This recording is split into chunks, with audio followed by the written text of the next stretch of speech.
I am really disappointed with the state of Call of Duty. Release after release, I just feel that I'm continually disappointed, and at this point, it's starting to feel like I'm chasing the dragon, reaching out for the glory days. It's stunning to think that nearly a year ago, my buddies and I would squeeze any time we had to score wins on Warzone or level up guns to keep up with the meta. Now we've all kind of drifted apart, and Call of Duty's recent titles aren't scratching the itch. I find that it's not just me. If you look around, you'll find many others have been complaining or jumping ship, and I just want to give insight into why I believe Call of Duty has been failing. One of Call of Duty's biggest issues is the state in which the games are released. I just find it so disappointing that their new titles feel so buggy and incomplete, especially when it's presented with a $70 price tag. Off the top of my memory, I remember camo challenges not tracking, unlock notifications being absent, weapon platforms that were incorrectly labeled, multiple dev errors, missing game modes such as Infection, Gun Game, Ranked, Hardcore, and Resurgence, missing features such as custom blueprints, customizable reticles, leaderboards, barracks. I can go on, but many of these issues should be ironed out, and content should be present at release, not with seasonal updates a third or halfway through the life of the game. It can also be argued that the new titles are in this condition because of a lack of development time, or it's because they transitioned to games as a service. But regardless, players deserve much better than being sold the promise of polish and completion. I happen to be turning 30 later this year, and when I was much younger, Call of Duty was only a campaign and an arcade arena shooter.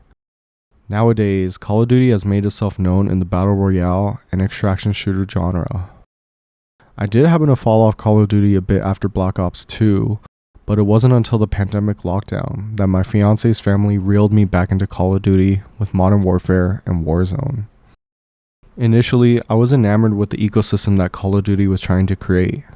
Gun levels, battle passes, characters, and weapon skins were all synchronous between the multiplayer and Warzone. But as Call of Duty's ambitions grew, the cracks began to show in the system.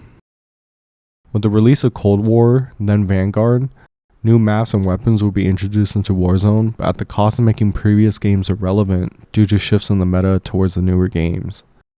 Call of Duty clearly wanted to devise a system to keep players engaged by having them purchase new titles for the sake of keeping up with the competition. Even with their newest titles, it's clear that they're doubling down on the idea of a Call of Duty ecosystem. DMZ surprisingly doesn't feature a map of its own, and even locks guns behind the game mode, forcing players to engage in order to complete one's arsenal. Even at Warzone 2's release, it seems a lot of game design was changed from Warzone 1 to complement the style and gameplay of DMZ. Rather than utilizing the identity of each game, Call of Duty is jeopardizing each game's uniqueness in order to create a sense of homogeneity. Call of Duty's ecosystem has also had such a negative effect on the user interface and user experience.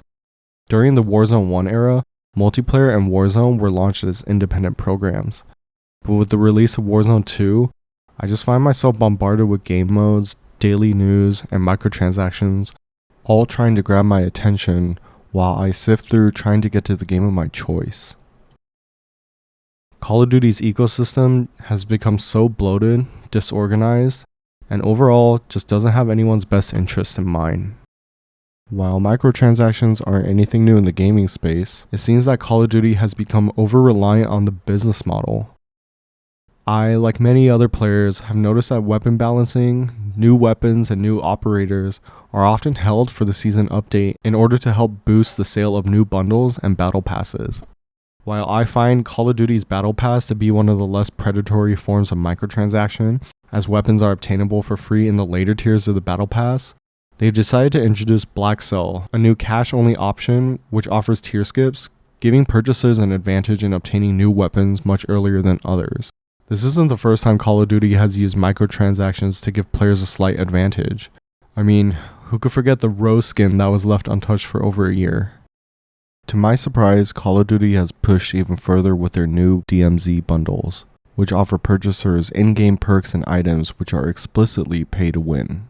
It just seems like Call of Duty no longer cares to have a level playing field and are choosing to reward a player's spending rather than reward a player's time. I want to cut straight to the point on this next topic because there's no way to sugarcoat it. Call of Duty is in desperate need of reforming their relationship with their community.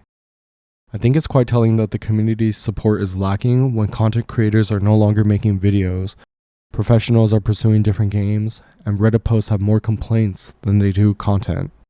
There's just so much that the community has been vocal about, yet Call of Duty seems content with staying silent and leaving the community guessing on whether their concerns have been heard or completely ignored. Why not implement community managers for their specific games in order to increase communication and transparency with the community? I feel as though Call of Duty is just oblivious to what made their games great. It's quite surprising that the community as a whole have been agreeing on what they do and do not want in their games. Let me list a few examples. Players have been asking to remove skill-based matchmaking, asking for longer time to kill, asking to remove AI in Warzone 2, asking for better servers and server stability. They did not agree with the choice of removing Resurgence from Warzone 1, and they've been asking for all the modes to be available on release. They want longer development time and more frequent support and communication. It's just clear that the players know what they want, and it's so disheartening that they've been asking for this even at the peak of Call of Duty's popularity. Thankfully, with the introduction of Season 3, it seems as though there are some concerns that have been heard, such as the removing of the 4-man gulag, faster movement while plating, one-hit snipers, and the removal of 3-plate vests. It's a start, but there's so much more to work towards. I just hope that Call of Duty recognizes that these complaints are coming from their passionate fans who just want to keep enjoying a game that they once loved. So, as the title of the video says, Call of Duty is failing and you deserve better. It's clear that the state of the game on release, overambitious ecosystem, business model, and lack of community support has led to the state that Call of Duty is in now. While Call of Duty can't make everyone happy, I believe that by having a player-first mentality, they can continue to grow as a successful and thriving franchise. No one truly wants to see Call of Duty fail. It's a game that I and many others have grown up with. And seeing games like X-Defiant and Fortnite thrive and support their players make us yearn for the potential that Call of Duty has and can attain.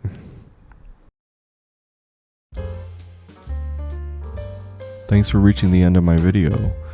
If you happen to want to leave a comment, feel free to do so. And if you want to see more videos like this in the future, feel free to subscribe. And I'll catch you next time. See ya.